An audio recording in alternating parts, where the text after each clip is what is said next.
Bienvenue dans cette vidéo. Dans la vidéo précédente, nous avons créé une vidéo liste des tâches, to-do list, pour récupérer les tâches, modifier les tâches en utilisant l'ID, supprimer les tâches.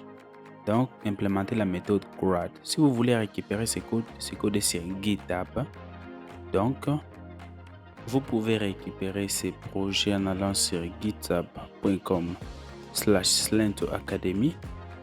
Je vais vous mettre les liens dans la description et à partir d'ici, vous pouvez aller dans Repository et puis récupérer le projet To-Do List API CRUD App. Et à partir d'ici, vous faites clone et puis vous récupérez le projet. Vous pouvez suivre les instructions ici pour démarrer le projet sur votre machine. OK. Une fois que le code est récupéré, vous pouvez démarrer en local et puis voir ses résultats ici. OK. Alors, nous devons maintenant créer l'application Flutter pour, n'est-ce pas, consommer cette API. Je vais me déplacer dans mon dossier, le dossier de l'application. C'est le dossier que nous avons créé dans la vidéo précédente. Alors, dans ce dossier ici, je vais créer une nouvelle application Flutter en utilisant Flutter Create. Et puis, je vais donner les domaines ici. Si vous avez votre domaine, vous donnez le nom du domaine ici. Et le nom de l'application, nous allons l'appeler Mobile App. Je vois que l'application a été créée avec succès et l'application apparaît ici. Je vais directement ouvrir l'application dans VS Code.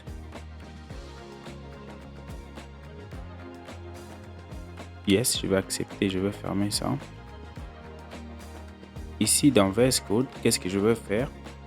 Je vais ouvrir le terminal et dans le terminal, je vais lancer l'application dans le téléphone. Donc, je veux Flutter Run. Je vais lancer l'application dans mon iPhone 12 émulateur virtuel. L'application est lancée sans problème, donc il n'y a aucune erreur. Alors, ce que nous allons faire ici,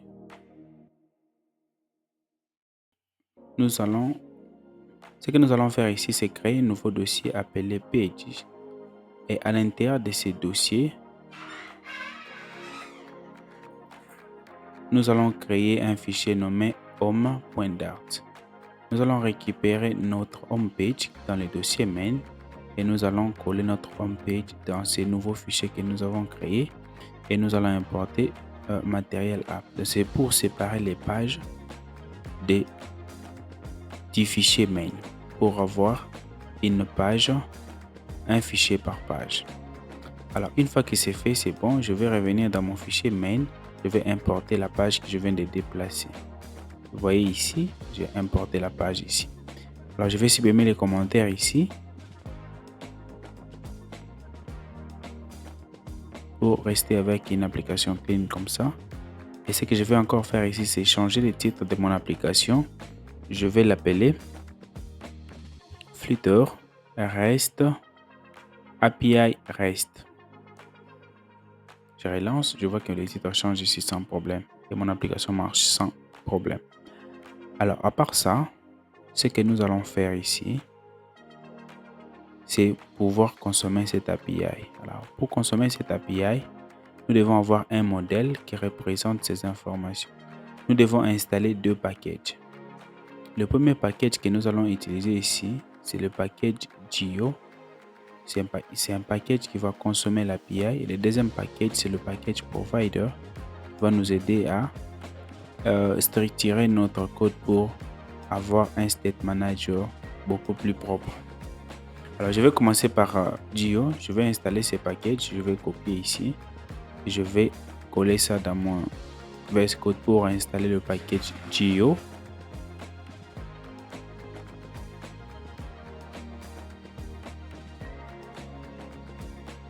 Par le package Geo, je vais installer, n'est-ce pas, le package Provider.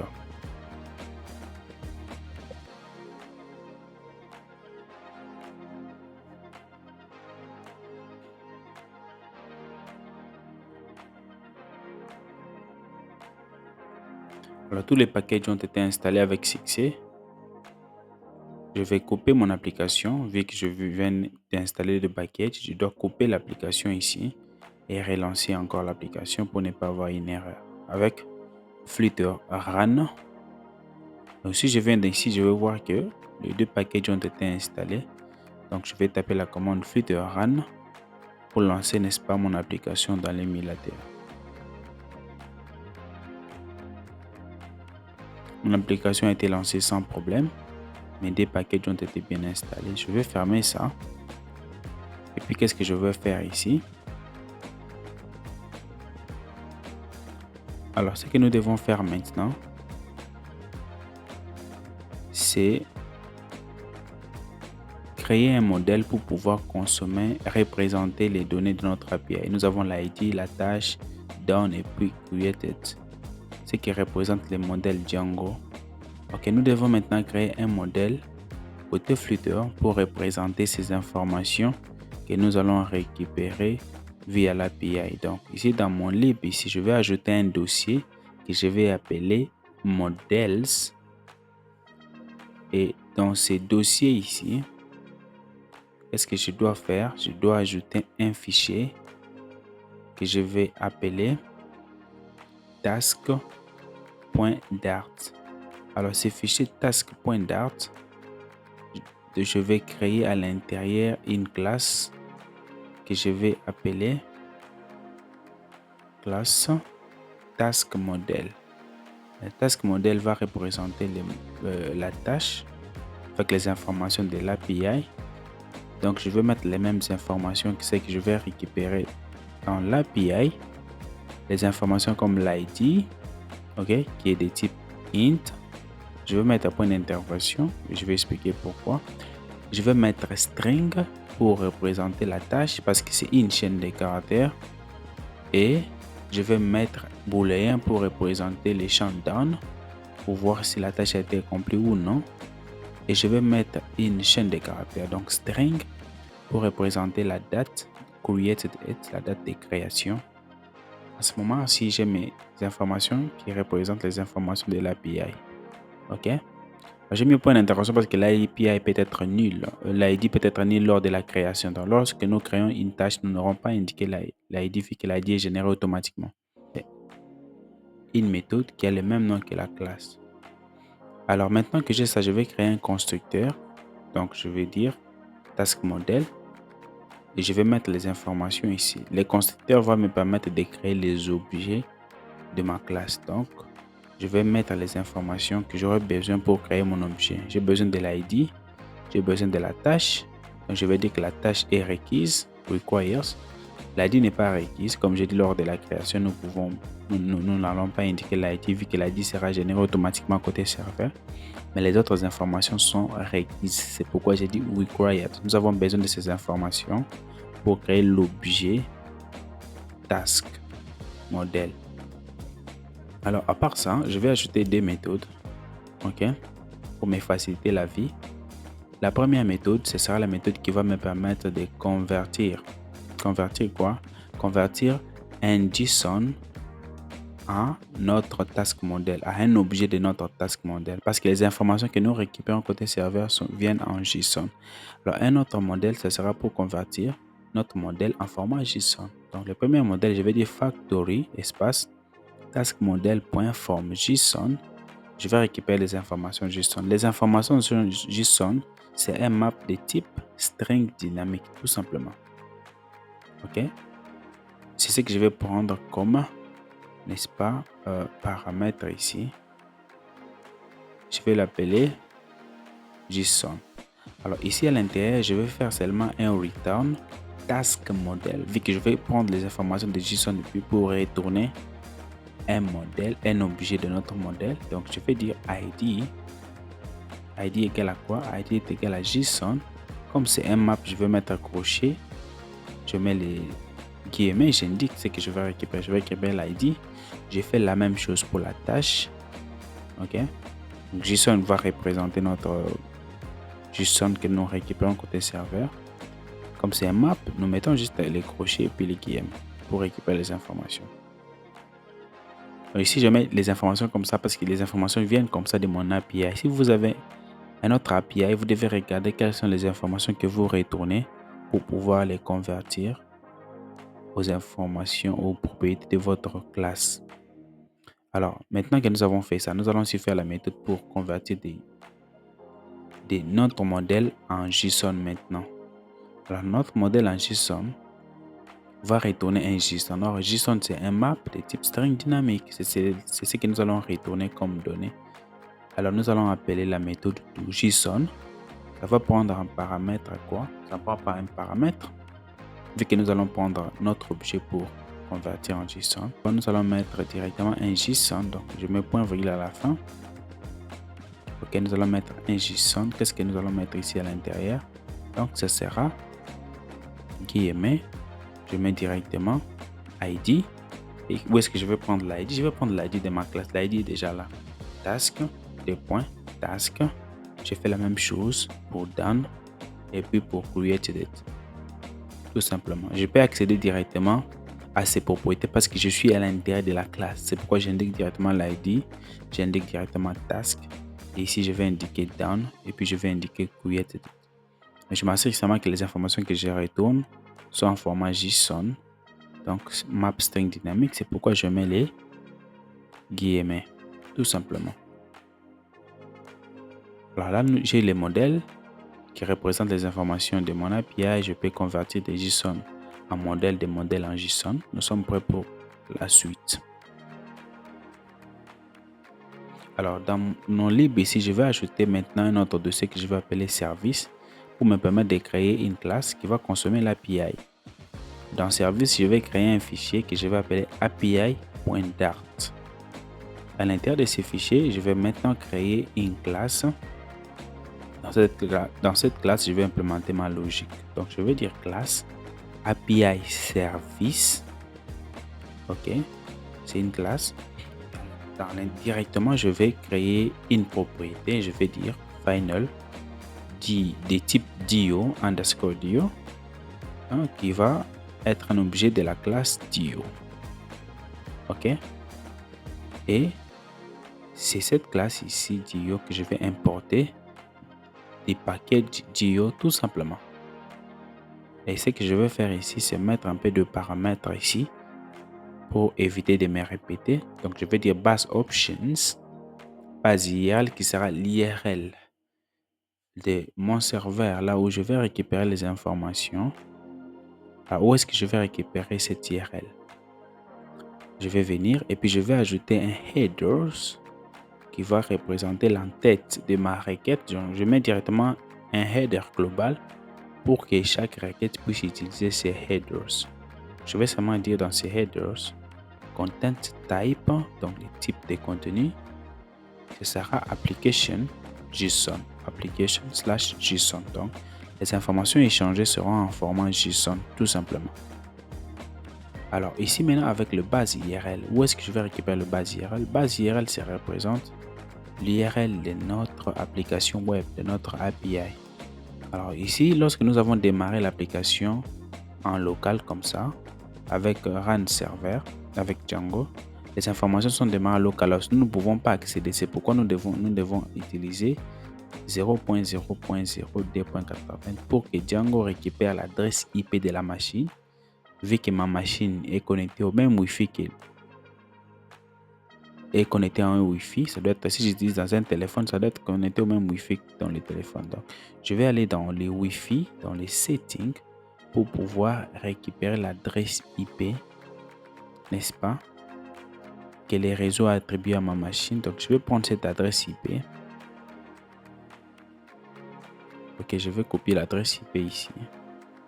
Vu que j'ai démarré avec 00 directement, Django va lancer mon application sur cette adresse IP. Si je teste cette adresse IP à la place de localhost, je vais voir que mon application continue à marcher. Cette fois-ci, je peux maintenant accéder à cette adresse IP dans mon émulateur ou dans mon téléphone qui est connecté au même réseau que la machine pour accéder à ma machine, pour accéder à mon application. Parce que localhost, ce n'est pas possible que j'accède dans les téléphones avec localhost parce que localhost se limite à la machine.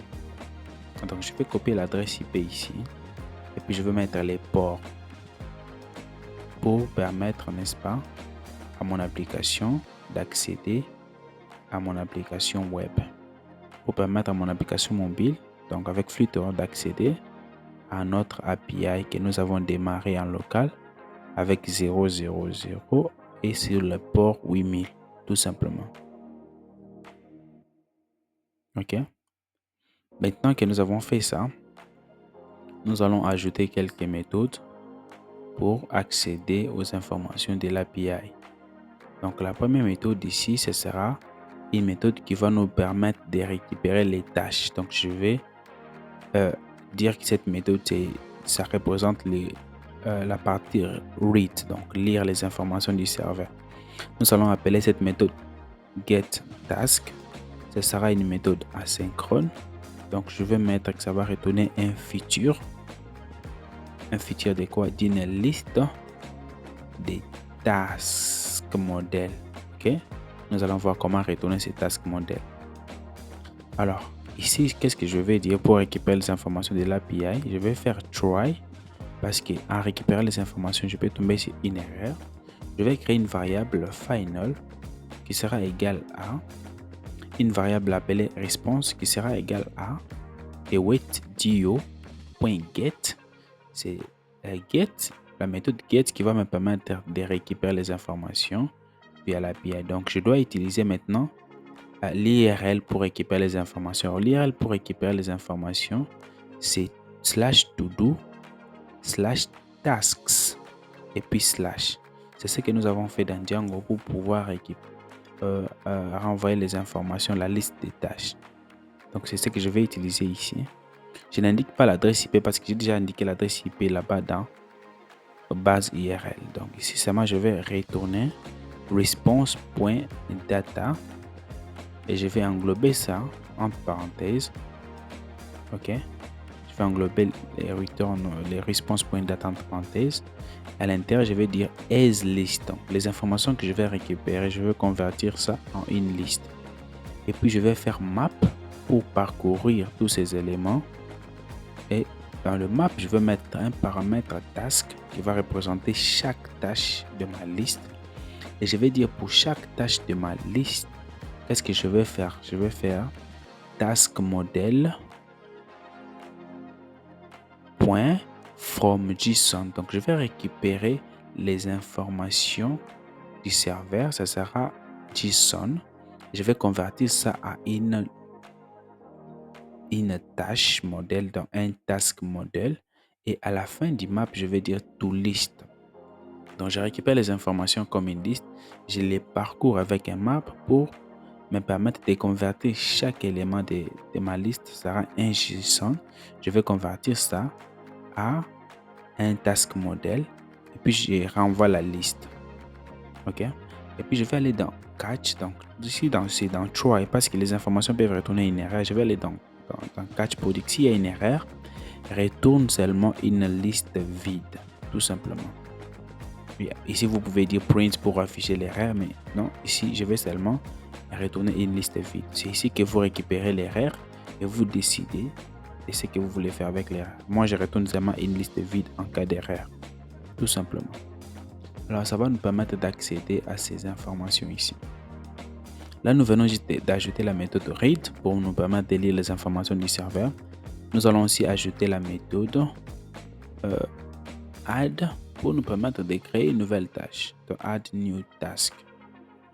Alors, comment nous allons l'appeler? Nous allons l'appeler add task.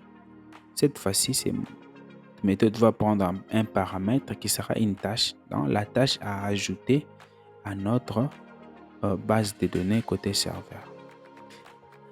Alors, ce sera une méthode asynchrone. Je vais dire que ça va retourner feature void parce que nous ne voulons retourner rien. Nous voulons juste ajouter une tâche, c'est tout. Alors, je vais faire toujours try et puis catch parce que l'appel pour l'utilisation de l'API peut retourner une erreur. Nous devons être en mesure de récupérer cette erreur et de décider quoi faire.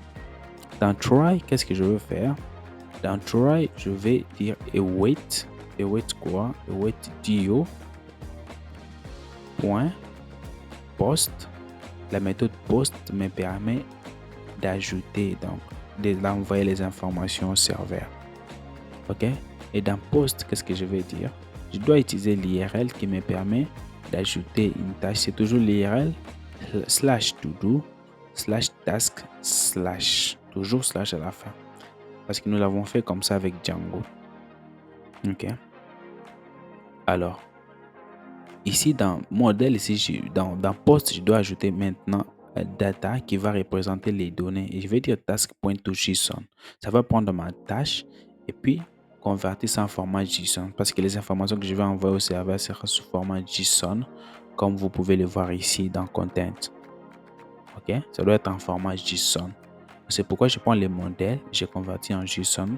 Donc nous utilisons la méthode que nous avons implémentée ici, tout JSON, pour prendre notre modèle et puis convertir ça en un format JSON et nous permettre d'envoyer cela au serveur. OK?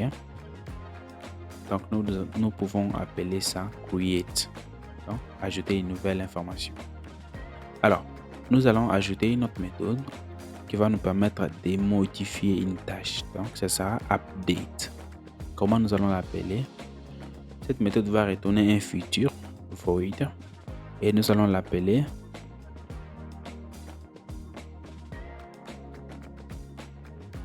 update task. Update task va prendre en paramètre le task model parce que nous voulons modifier une tâche. Mais quelle tâche? La tâche que nous allons donner un paramètre ici.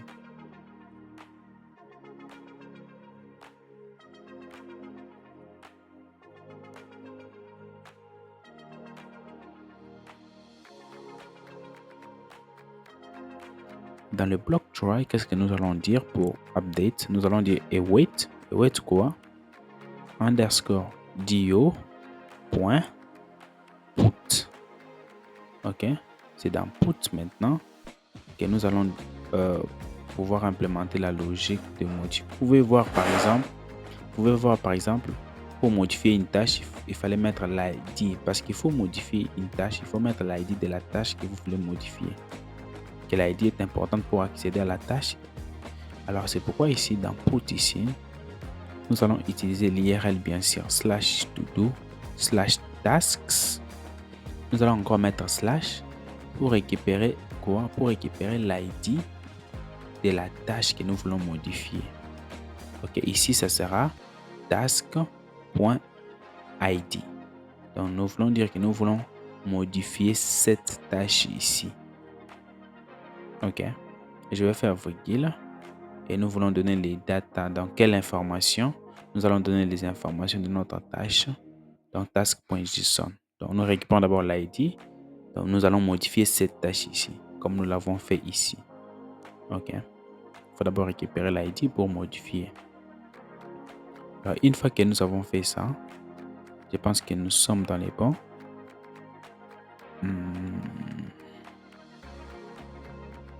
Et il nous manque juste une dernière méthode. Ce sera la méthode pour supprimer une tâche. Donc, parce que nous pouvons supprimer une tâche. Ce sera la méthode delete. Alors, comme les autres, c'est la même chose vraiment qu'avec update. Donc, je vais copier-coller update ici. Et je vais renommer ça delete. Sauf que dans delete, nous n'avons pas besoin d'indiquer les informations parce que nous voulons juste supprimer. Et la méthode s'appelle delete. Tout simplement, nous donnons seulement l'URL avec l'ID de la tâche que nous voulons modifier et supprimer. C'est tout. Donc là, c'est bon. Nous avons create, update, read, delete. Donc, notre méthode CRUD est créée ici. Nous pouvons créer, lire, modifier, supprimer. Alors, dans les erreurs ici, au lieu de commenter seulement comme ça, nous allons afficher erreur pour pouvoir voir qu'est-ce qui s'est mal passé. Okay? Donc, pour les create, read, delete, nous allons récupérer l'erreur et puis l'afficher dans la console afin de pouvoir nous guider en cas d'erreur et puis voir ce qui s'est mal passé. Nous avons notre URL ici, tout va bien. Nous avons notre méthode CRUD, create, read, update, delete, bien implémentée dans notre classe API service ici. OK. .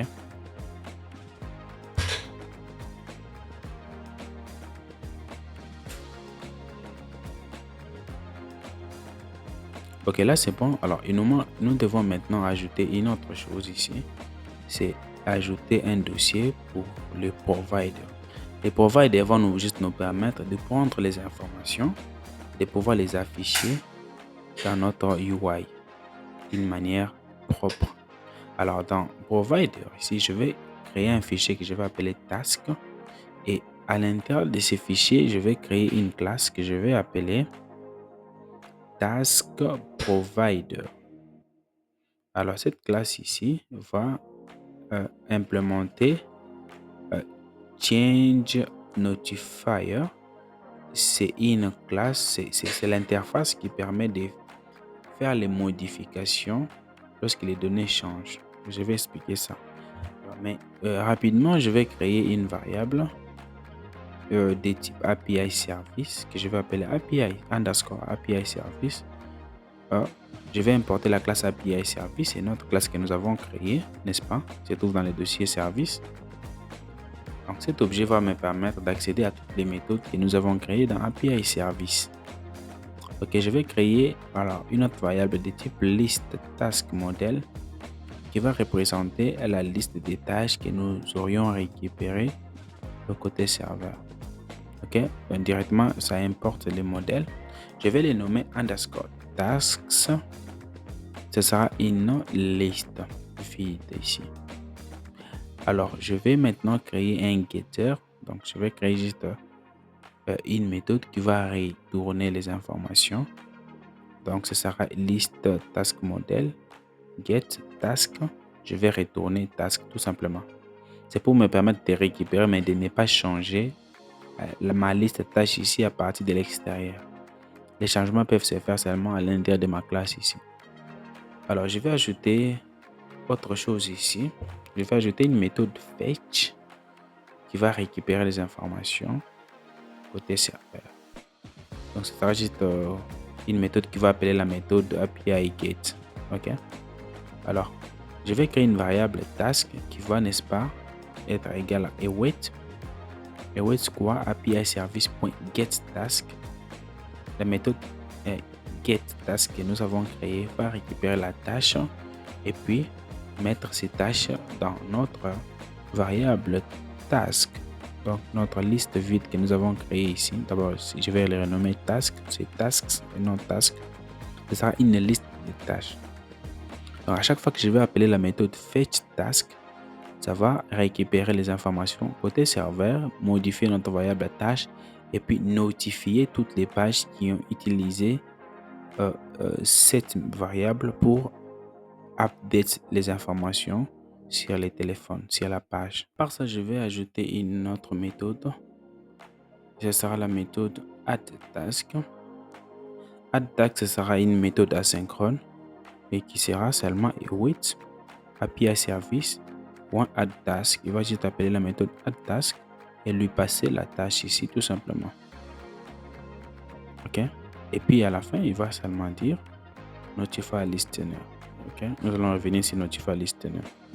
Après. Alors c'est toujours une méthode qui va retourner future void. Alors nous allons faire la même chose pour la méthode update task. Ok. Il va récupérer la tâche et puis faire passer la tâche à la méthode add, à la méthode update task de API service. Tout simplement.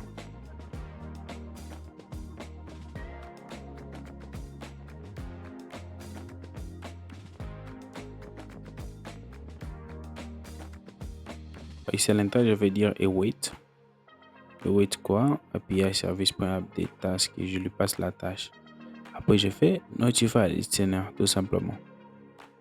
Alors, je vais ajouter la dernière méthode ici, c'est le delete task. Il va prendre la tâche pour nous permettre de récupérer l'ID de la tâche. Ok. Et c'est une méthode asynchrone qui va aussi dire await underscore API service.delete. Il lui passe la tâche et puis il appelle notify listener tout simplement. Ok, là c'est bon, nous avons toutes les méthodes ici dans notre provider. Nous allons maintenant ajouter notre provider à notre application. Donc je vais aller dans main ici Dans Run App, je vais plutôt dire Run App, ok? Je mets point virgule, j'entre à l'intérieur des Run App. Au lieu de donner directement My App, je vais appeler la classe Multiple Provider. Et cette classe va prendre comme paramètre ici, je vais d'abord l'importer. Donc c'est une classe qui vient des providers. Et cette classe va prendre comme paramètre providers, qui sera une liste de providers. Parce que dans votre application, vous pouvez avoir plusieurs providers. Et dans l'enfant, c'est là où nous indiquons notre application My App ici, tout simplement. Je vais mettre un const au début pour la performance. Dans Providers, nous allons directement indiquer notre provider. Pour indiquer notre provider ici, Task Provider, pour indiquer notre provider à notre application, nous allons appeler la classe Change Notifier Provider qui va prendre le paramètre create, c'est une fonction. Cette fonction va retourner notre provider. Et notre provider, nous l'avons appelé Task Provider qui vient de notre provider tout simplement. Après ça, si vous avez d'autres providers dans votre application, vous pouvez faire virgule provider 2, provider 3, ainsi de suite. Comme nous avons un task ici, vous pouvez avoir l'autre provider qui s'appelle users, qui va gérer les informations des utilisateurs et tout, ainsi de suite. Alors là, c'est bon. Qu'est-ce que je vais faire ici? Je vais couper, vu que nous venons d'ajouter les providers à notre main. Je vais couper pour relancer l'application avec Flutter Run. Donc, je vais faire Flutter Run pour relancer l'application dans l'émulateur. Nous voyons que l'application a été lancée sans problème. Donc, nous pouvons continuer avec la suite. Alors, à ce niveau, ce qui nous reste à faire, c'est pouvoir consommer tout ce que nous avons mis ici. Donc, pouvoir afficher ces informations dans notre page. Alors, dans notre home page ici, je vais supprimer les choses qui sont inutiles, donc les codes qui ont été générés par défaut. Je vais supprimer les commentaires, je vais supprimer tout ce qui n'est pas utile ici pour juste rester avec une page simple. Ok, je vais supprimer les floating action buttons.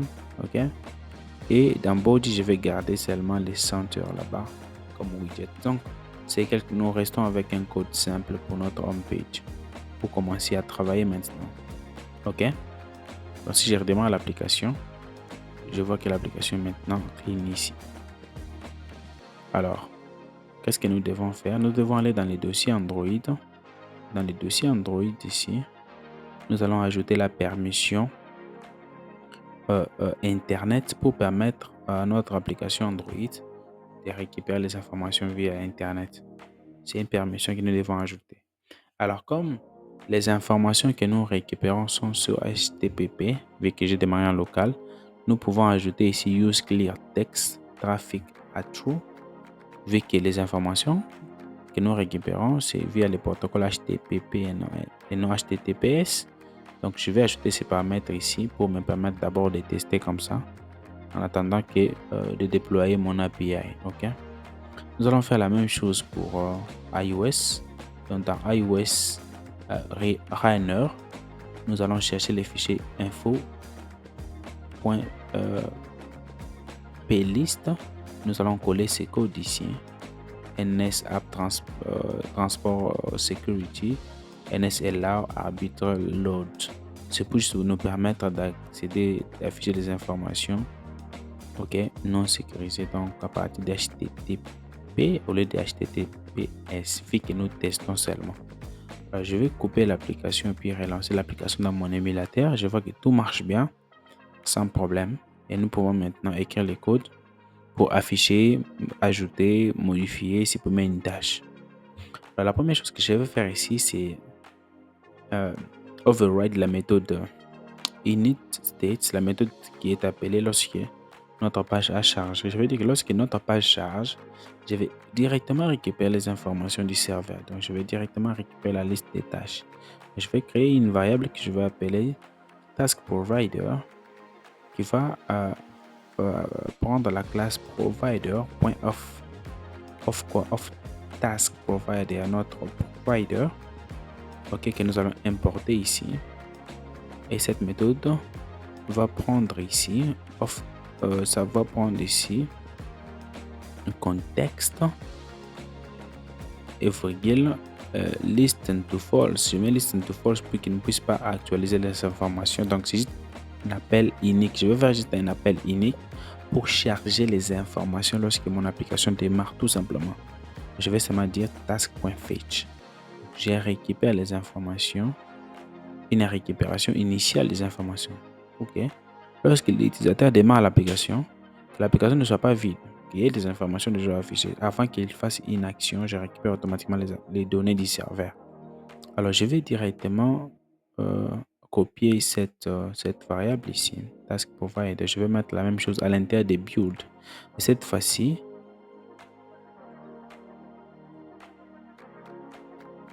nous allons effacer listen pour qu'il ne puisse pas pour qu'il puisse en fait écouter les changements. Dans les body, nous allons utiliser les widgets consumer. Ces widgets pour un paramètre builder. Et dans builder, c'est là où nous indiquons quel builder nous voulons utiliser pour construire notre interface graphique. Le builder prend une méthode. Ok, cette méthode prend en paramètre les contextes. Le consumer ici, nous indiquons que c'est un consumer de type task provider. Dans build ici, c'est une méthode qui va prendre les contextes provider et puis child. Et nous allons seulement dire ici, provider va représenter notre provider dans task provider. Nous allons dire ici, if task provider.data, .task plutôt, is empty. Donc s'il n'y a pas de données, qu'est-ce que nous allons faire? Nous allons afficher un loader au centre de notre écran. Donc je vais dire return center. Child va prendre circular progress indicator .adapter. Ce sera juste les loaders qui va s'afficher selon les systèmes d'exploitation Android ou Windows. Et dans else, donc s'il y a les données, nous allons retourner un list view builder pour pouvoir, n'est-ce pas, afficher ces informations à l'écran. Si les informations n'existent pas, on affiche un loader. Si les informations existent, on affiche les informations. Alors, comment nous allons afficher ces informations? Nous allons utiliser un list view builder qui va prendre item account, ce sera le nombre d'éléments à afficher. Nous allons récupérer ce nombre dans provider.tasks.length. Nous allons afficher le nombre d'éléments qui seront dans notre liste. Donc, s'il y a 100 tâches, nous affichons 100 tâches. S'il y a 1000 tâches, nous affichons 1000 tâches. Ok? Et dans item builder, c'est quoi? Item builder, c'est une méthode qui prend en paramètre les contextes et l'index pour chaque élément parce que l'item builder va construire. Index va représenter un élément particulier. Nous allons créer une variable task qui va prendre provider.tasks et va prendre l'index pour représenter une seule tâche. Pour le nombre d'éléments que nous allons afficher, nous allons accéder à chaque tâche individuellement. Donc, nous allons faire un return de quoi? Nous allons faire un return de list tile pour pouvoir afficher les titres. Ok? Parce que list tile, c'est un widget qui nous permet d'afficher les titres, les sous-titres. Alors, nous allons seulement utiliser les titres pour l'instant. Le titre, ce sera un texte. Dans le texte, nous allons donner task.task. Souvenez-vous, task, c'est notre variable qui représente l'objet task model. Dans l'objet task model, nous avons la propriété task qui représente la tâche tout simplement. Et maintenant, c'est bon. Nous avons récupéré les informations et nous avons affiché les informations avec les consommateurs. Alors, si j'actualise l'application ici, ça charge et puis ça affiche le titre de notre tâche. Vu que nous n'avons qu'une seule tâche, ok, côté serveur, c'est une seule tâche qui va s'afficher. Mais si j'ajoute une nouvelle tâche côté serveur, par exemple, la tâche finir les codes de Django, de Python, si je clique sur Post ici pour créer une nouvelle tâche, maintenant que j'ai des tâches, si je reviens dans mon application mobile et que j'actualise, j'ai des tâches qui s'affichent ici, sans problème. Ok? Parce que lorsque nous avons actualisé, Unity a récupéré les informations du serveur et a mis dans la variable task que nous avons affiché dans Consumer. OK? Et si j'ajoute une autre tâche ici, OK, finir les cours de Django par exemple, si je fais Post, et je vois ici que j'ai 3 tâches. Si je reviens dans l'application mobile que j'actualise, je vais voir que j'ai aussi 3 tâches ici sans problème. Alors, à ce niveau, nous voyons que nous avons les champs down qui indiquent true ou false pour indiquer si la tâche a été accomplie ou non. Alors, nous devons maintenant afficher un checkbox qui va indiquer si la tâche a été accomplie ou non côté Flutter. Pour faire ça, dans notre liste tile, nous pouvons utiliser le paramètre trailing. Trailing pour afficher quelque chose à la fin. Il va prendre un checkbox. Checkbox prend value qui va représenter la valeur true ou false. Et on change qui sera la méthode qui sera appelée lorsque la tâche a été cliquée. Donc, comme tout est false ici, nous voyons que le checkbox n'est pas croché parce que value va représenter la valeur. Comme tout est false, donc tout indique que ça n'a pas été croché. Ce que nous pouvons faire, c'est que lorsque l'utilisateur clique sur checkbox, nous appelons la méthode update et nous lui donnons la tâche pour que Django puisse, n'est-ce pas, modifier la tâche. Alors, nous allons modifier la tâche ici.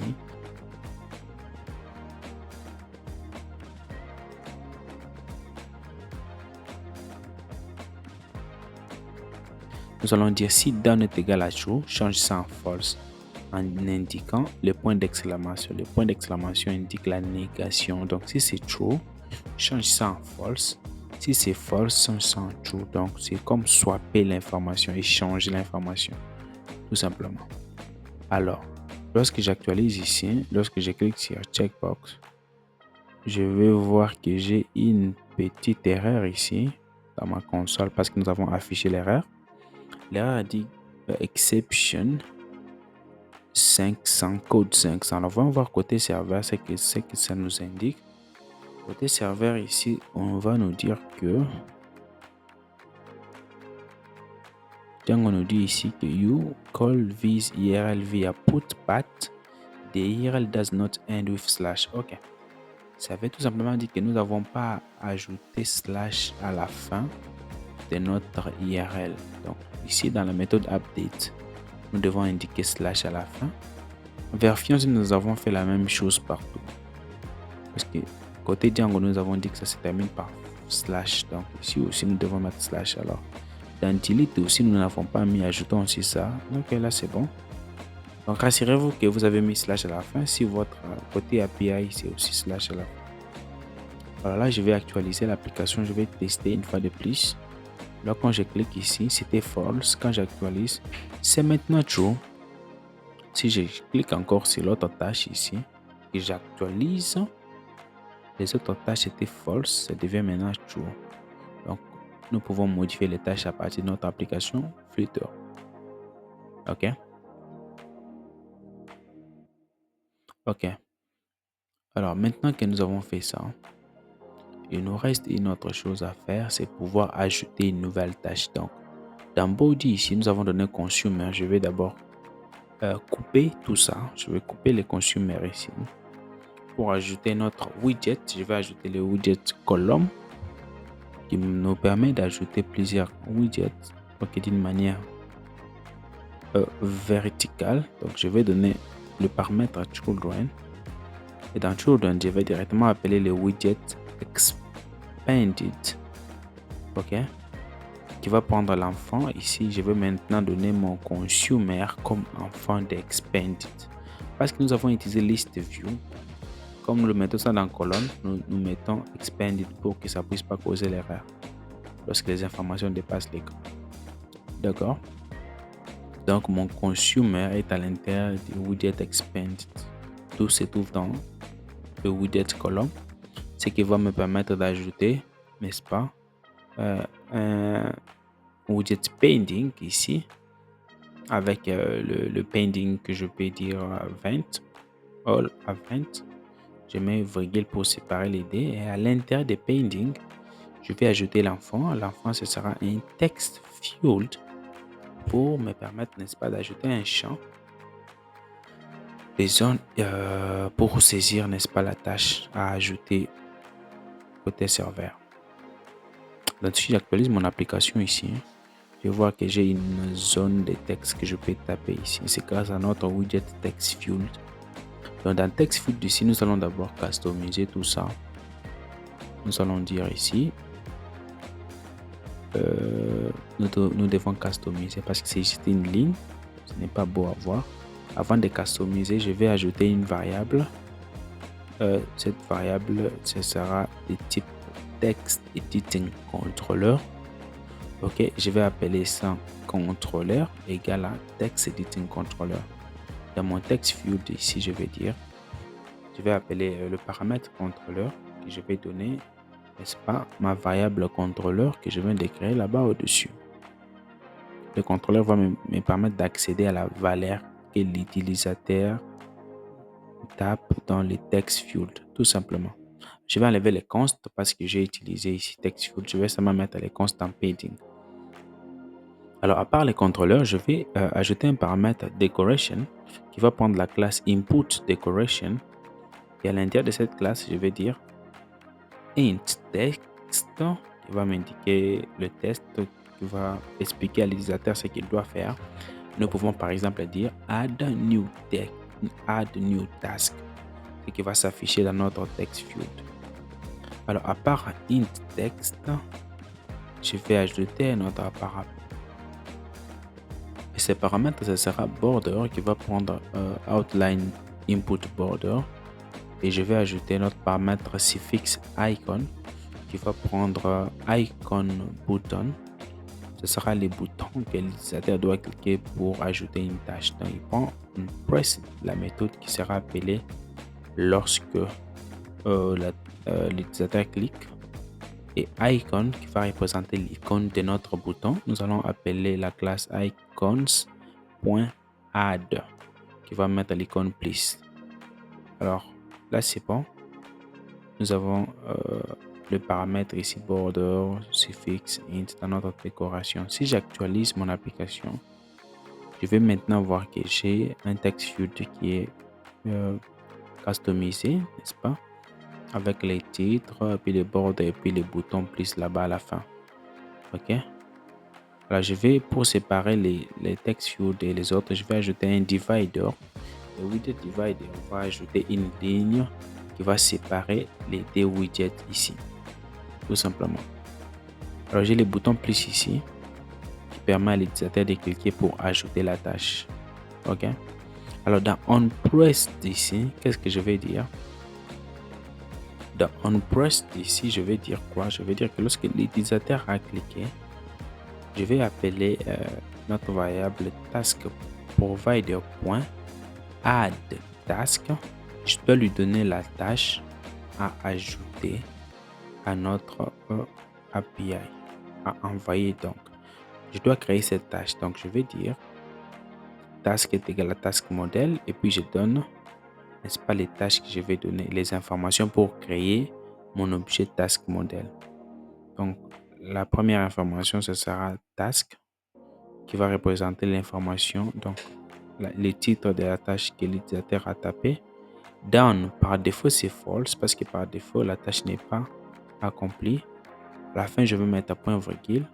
Je vais dire que task, c'est une variable de type task model. Donc, dans task, je vais appeler contrôleur, ok, notre variable ici, point texte pour récupérer les textes que l'utilisateur a cliqué à taper. Alors, dans le modèle add, dans la méthode add task, je vais lui donner la tâche que j'ai créée ici, tout simplement.